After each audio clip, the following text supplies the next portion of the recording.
Hello and good evening. मैं शैलेश आप सभी के परिवार इस चैनल पर स्वागत करता हूं। आप सभी का स्वागत है। आज से एक नया क्लास चालू हुआ है, इंग्लिश ग्रामर। ठीक है, तो इस क्लास में हम लोग बात करेंगे ग्रामर। ठीक है, ग्रामर से जुड़ी हुई सभी पॉइंट्स के बारे में, यानी हम लोग हिंदी से इंग्लिश, ठीक है, हिंदी से इंग्लिश कैसे कन्वर्ट करेंगे उसका छोटा छोटा पॉइंट क्लियर करेंगे। ठीक है, तो सभी स्टूडेंट्स जुड़ जाएं और क्लास को शेयर कर दें, लाइक कर दें, और जो इस चैनल पे नया है चैनल को अभी सब्सक्राइब कर लें, और जो पहले से कर रखे हैं उनका बहुत बहुत धन्यवाद। अगर हम लोग ग्रामर का बात करें, ठीक है, ग्रामर का मतलब होता है व्याकरण। इंग्लिश ग्रामर है तो अंग्रेजी व्याकरण, हिंदी ग्रामर है तो हिंदी व्याकरण, ये चीजें होता है। ठीक है, यानी अगर ग्रामर का बात करें, व्याकरण का बात करें, तो जो हमको एक भाषा से दूसरी भाषा में कन्वर्ट करके, ठीक है, एक भाषा से दूसरी भाषा को छोटी से छोटी चाहे जो पॉइंट हो, ठीक है, हिंदी से इंग्लिश में या इंग्लिश से हिंदी में, हिंदी से तमिल में, चाहे जो भाषा हो, ठीक है, एक भाषा से दूसरी भाषा में अगर कुछ हमें सिखाया जा रहा है तो उसके लिए जिस माध्यम की आवश्यकता पड़ती है, ठीक है, जिस माध्यम की आवश्यकता पड़ती है उसे हम लोग कहते हैं ग्रामर या व्याकरण। ठीक है, यानी एक भाषा से दूसरी भाषा को सीखने के लिए जिस माध्यम की जरूरत है, जिसकी जरूरत होती है, उसको ग्रामर कहते हैं। ठीक है, अगर हिंदी से तमिल सीख रहे हैं तो उसे हम लोग तमिल व्याकरण कहेंगे, इस प्रकार से। ठीक है, और अगर हम लोग संस्कृत से हिंदी से संस्कृत सीख रहे हैं तो उसे हम लोग क्या कहते हैं, संस्कृत व्याकरण, इस प्रकार की चीजें। ठीक है, तो हम लोग अभी इंग्लिश ग्रामर सीख रहे हैं, यानी हम लोग कैसे हिंदी से इंग्लिश बोले, कैसे हिंदी से इंग्लिश पढ़े, ये चीजें हम लोग जानेंगे। ठीक है, इसी को कहते हैं ग्रामर। अब अगर ग्रामर का सटीक परिभाषा कहा जाए तो इंग्लिश में, ठीक है, इंग्लिश में कहा जाएगा तो इंग्लिश ग्रामर इज ए, ठीक है, ऐसे कह सकते हैं हम लोग, English grammar is a science that teach us, ठीक है, us how to read, write and spoke English correctly, इस प्रकार से। ठीक है, एक बार फिर से कहते हैं अगर इंग्लिश ग्रामर के बारे में, ठीक है, English grammar is a science that teaches us how to read, write and speak English correctly. यानी अगर बात करें इसका हिंदी में अगर कन्वर्ट करें तो क्या होता है, इंग्लिश ग्रामर वह शास्त्र है, ठीक है, इंग्लिश ग्रामर वह शास्त्र है जिससे आसानी से अंग्रेजी, ठीक है, शुद्ध रूप से पढ़ना, लिखना एवं बोलना आ जाए, ये चीजें होती है, क्या कहलाती है, ग्रामर।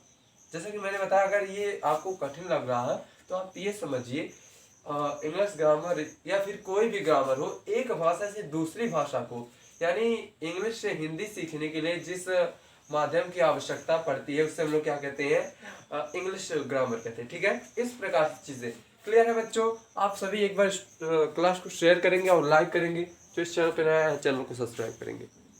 ठीक है, अब हम लोग करेंगे इसका शुभारंभ, यानी शुरुआत करेंगे। आप देखिए, ग्रामर के बारे में मैंने बता दिया। अब देखिए, अगर एक बार अगर इसे लिखना भी चाहें तो आप लोग लिख सकते हैं। ठीक है, ग्रामर लिख लीजिए, इसका परिभाषा क्या दें, इंग्लिश ग्रामर। ठीक है,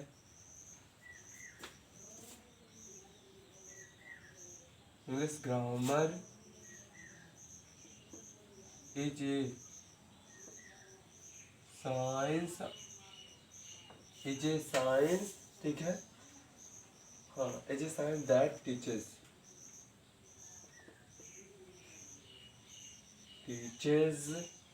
अस हाउ, ठीक है, us how to read, write and spoken, spoken, spoke कह सकते हैं। ठीक है, spoke English currently.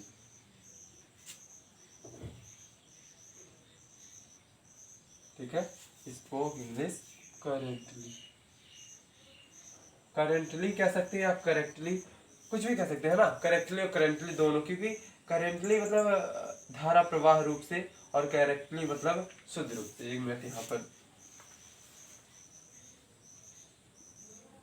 Currently and correctly, ठीक है, करेक्टली, ये चीजें होती हैं। अगर ये हिंदी में मैंने बताया, यानी इंग्लिश ग्रामर वह शास्त्र है जिससे आसानी से शुद्ध शुद्ध रूप में अंग्रेजी पढ़ना, लिखना एवं बोलना आता है, ठीक है, उसे हम लोग क्या कहते हैं, इंग्लिश ग्रामर कहते हैं। अब अगर बात करें इंग्लिश ग्रामर के भाग का, ठीक है, इंग्लिश ग्रामर, ठीक है, इंग्लिश ग्रामर, इंग्लिश ग्रामर के 5 भाग हैं, ठीक है, को 5 भाग में बांटा गया, को 5 भाग में बांटा गया है, को 5 भाग में बांटा गया है, ठीक है। अगर हाँ, इंग्लिश जो ग्रामर है, जैसे किसी भी चीज को सीखने के लिए उसके कई भाग होते हैं। अब उस कई भाग में किस भाग के अंदर कौन सा आएगा चीजें, किस भाग के अंदर कैसे चीजें आएंगी, ये चीजें क्लियर कराता है, ठीक है। तो यानी इंग्लिश ग्रामर 5 भाग है। अब इनको देख लेते हैं कौन कौन से भाग है। पहला तो अगर बात करें हम लोग ऑर्थोग्राफी का, ठीक है, ऑर्थोग्राफी,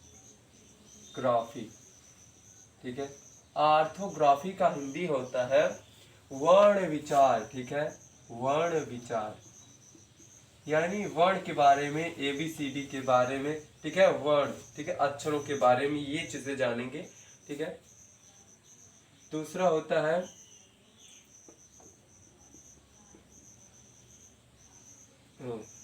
इटीमोलॉजी, ठीक है, इटीमोलॉजी, इटीमोलॉजी का अगर बात करें तो इसका मतलब होता है शब्द विचार, ठीक है, शब्द विचार, शब्द विचार, ठीक है, यानी इसके अंदर शब्द से जुड़ी हुई चीजों पर चर्चा होता है, ठीक है, शब्द से जुड़ी हुई चीजों के बारे में पूछता है, ठीक है, मतलब बताता है। सिंटैक्स का अगर बात करें, सिंटैक्स का अगर बात करें तो इसका होता है वाक्य विचार, ठीक है, वाक्य कैसे कैसे ऐसे वाक्य होते हैं, नहीं कई प्रकार के, शब्द भी कई प्रकार के, तो ये चीजें, ठीक है बच्चों। यानी अगर बात करें व्याकरण का, तो व्याकरण एक ऐसा माध्यम होता है जो हमें एक भाषा से दूसरी भाषा को सिखाने में मदद करता है, ठीक है। कहते प्रोसोडी, प्रोसोडी का अगर बात करें तो इसका होता है छंद विचार, ठीक है, छंद विचार।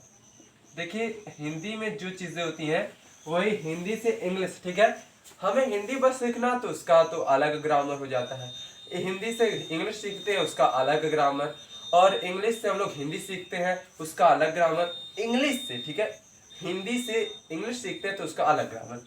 देखिए हम लोग हिंदी जानते हैं तो हिंदी से इंग्लिश सीखने में ज़्यादा कठिनाई नहीं होती है, ठीक है, लेकिन अगर जो चीज़ें नहीं जानते हैं, जैसे हम लोग मान लेते हैं हिंदी से तमिल सीख रहे हैं, हिंदी से संस्कृत सीख रहे हैं, हालांकि संस्कृत भी बहुत लोगों को आता है, ऐसी बात नहीं है। अब मान लेते हैं हिंदी से तमिल सीख रहे हो, तो अगर पहली बार आप सीखेंगे तो कठिन फील होगा, लेकिन जब उसके बारे में 2-3 बार अगर आप जान जाएंगे तो उससे भी आप इजीली समझ सकते हैं। यानी जो चीज़ें अगर आप जानते हैं तो उस पर क्या होगा, ग्रामर आपके लिए बहुत ही उपयोगी सिद्ध होता है, ठीक है, क्लियर है। अगर बात करें तो पंक्चुएशन का, ठीक है, पंक्चुएशन, ठीक है,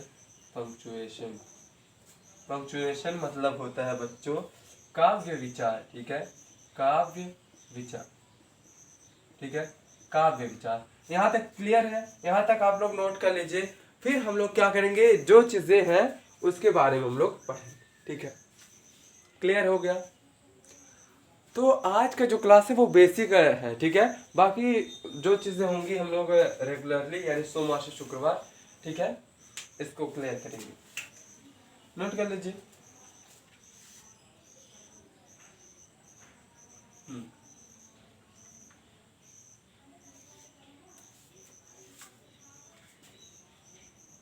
ठीक है, हो गया, हाँ हो गया ना,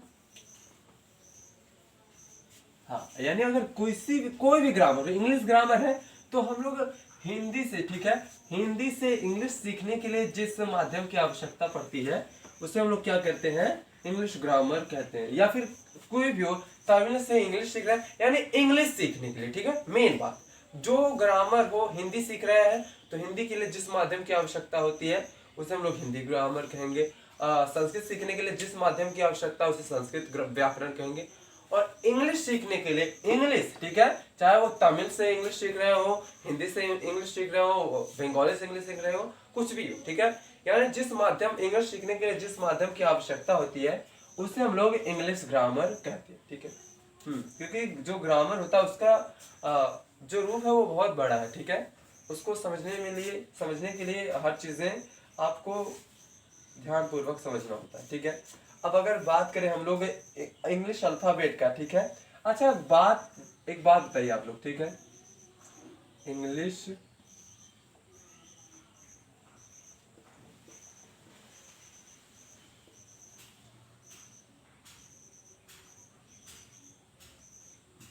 अल्फाबेट,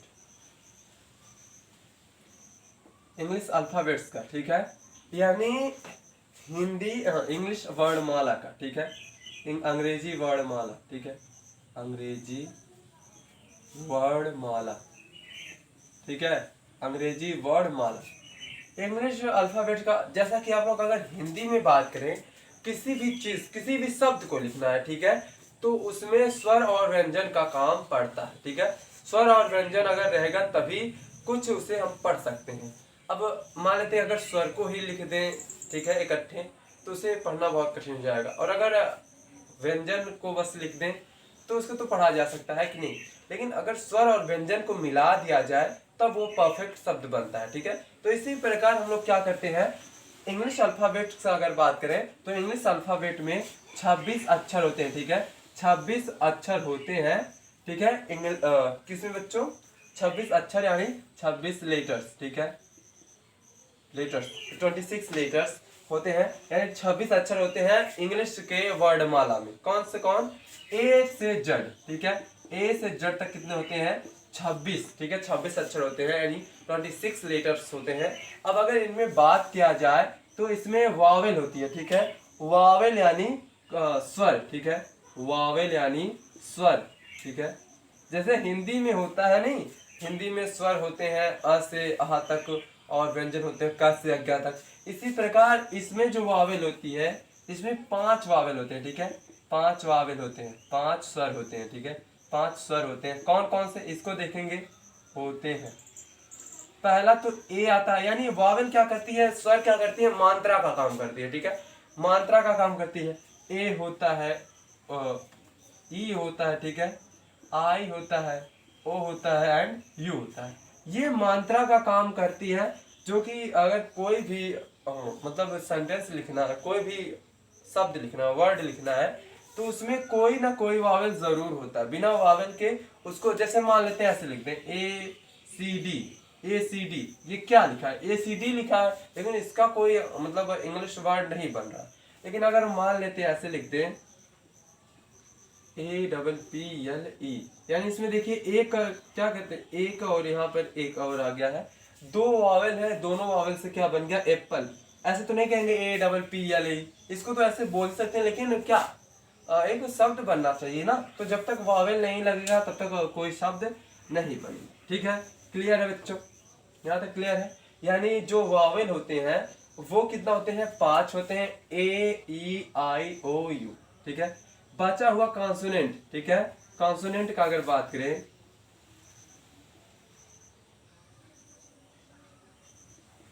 कॉन्सोनेंट यानी व्यंजन का, ठीक है, व्यंजन का अगर बात करें तो व्यंजन कितने होते हैं, व्यंजन होते हैं 21, ठीक है, 21 व्यंजन होते हैं, ठीक है, व्यंजन होते हैं। अब आप समझ सकते हैं कौन कौन, इनको छोड़ के बाकी सब, यानी बी हो जाएगा सो इस प्रकार से, ठीक है, बी से लेकर जड़ तक, बी से जड़ तक क्या हो जाएंगे, कॉन्सोनेंट हो जाएंगे 21। इन्हें छोड़ के बाकी जो चीजें बचते हैं वो कॉन्सोनेंट की श्रेणी में आते हैं, ठीक है, क्लियर है। ये ई मिलेगा कॉन्सोनेंट, ठीक है।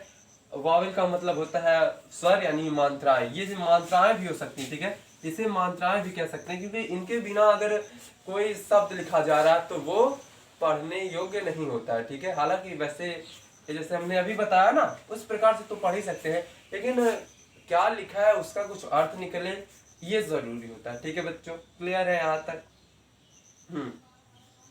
बहुत सही। अब अगर हम लोग ठीक है। किसी भी भाषा को सीख रहे हैं, जैसे मैंने ग्रामर बताया कि ग्रामर को सीखने के लिए हम लोग क्या करना है, 5 प्रकार। ग्रामर के कितने हैं, 5 प्रकार है। इंग्लिश ग्रामर के 5 भाग है। लेकिन अगर किसी चीज को हम सीख रहे हैं, किसी भाषा को सीख रहे हैं, तो उस भाषा में कुछ, भाषा को सीखने के लिए कुछ न कुछ विशेष महत्व कुछ न कुछ उसमें क्या होता है, क्या कह सकते हैं, कुछ न कुछ उसमें महत्व,